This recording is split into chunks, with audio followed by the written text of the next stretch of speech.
Henrico, eu queria começar falando com você um pouco mais sobre a questão de China, flexibilização da política de Covid-0 por lá. Inclusive, né, a gente já viu os primeiros movimentos ali na abertura refletindo no preço do minério, né? Bateu ali no pico em meses. Queria entender um pouquinho mais da sua visão, como que você está, né, olhando para essa questão. Você tem visto essa flexibilização por lá e todos os reflexos, né, diante disso, porque a gente sabe o quão importante é, né, não só a commodity ali do minério, mas como outras também. Isso tem feito ali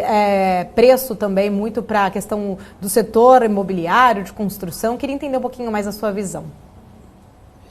Muito bom. Bom, acho que esse é um dos fatores, né, que trazem maior incerteza do ano de 2022, né, se não fosse um ano fácil, né, tem mais toda essa questão de China. É muito difícil, né, a forma, eu acredito que a gente está enxergando esse risco, né, risco China, reabertura, manutenção da política de Covid-0 ou não, eu acho que é muito semelhante da forma como o mercado todo tem enxergado, né, que na minha opinião é a seguinte, né, a gente tem um pânico no mercado, né, se a gente não voltar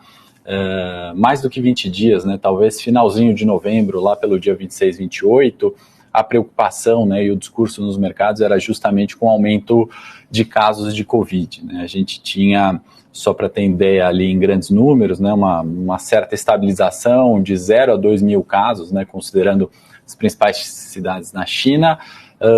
e uma escalada naquele período, né, até 40 mil casos, né. Isso preocupava. Começaram, né, alguns protestos mais fortes, né, divulgação ali de imagens, inclusive tem alguns amigos próximos, né, na China e eles descreviam uma situação realmente ruim, né, que era aquele travamento, né, de cidades de 10 milhões de habitantes, né, na China são todos números muito grandes, né, um protesto que ficou aí, foi bastante veiculado, né, inclusive da cidade, de uma fábrica, né, ou de fábricas, né, para não citar uma empresa específica em protesto, né, dessas restrições, né, de uma hora para outra, e aí a gente chega na última semana, né, então não menos do que 15 dias, o cenário é completamente diferente, né, o cenário é de flexibilização,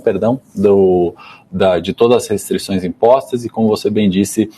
uma retomada ali nos preços de minério, na expectativa, né, do setor de construção civil, que tem peso importante no PIB chinês. E aí a pergunta, né, para concluir, não me alongar muito na resposta,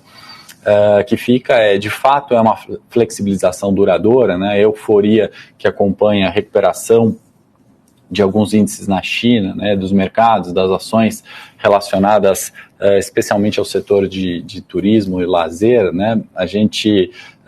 vê isso como algo sustentável, né, baseado nessa notícia de queda, né, dos números de casos, ou porque simplesmente a gente parou com os testes, a gente não, né, o governo chinês para com os testes de uma hora para outra e de fato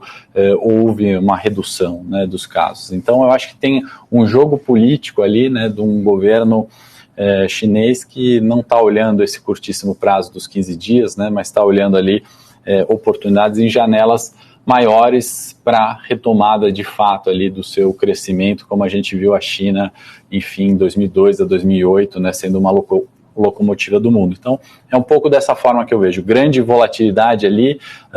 mas também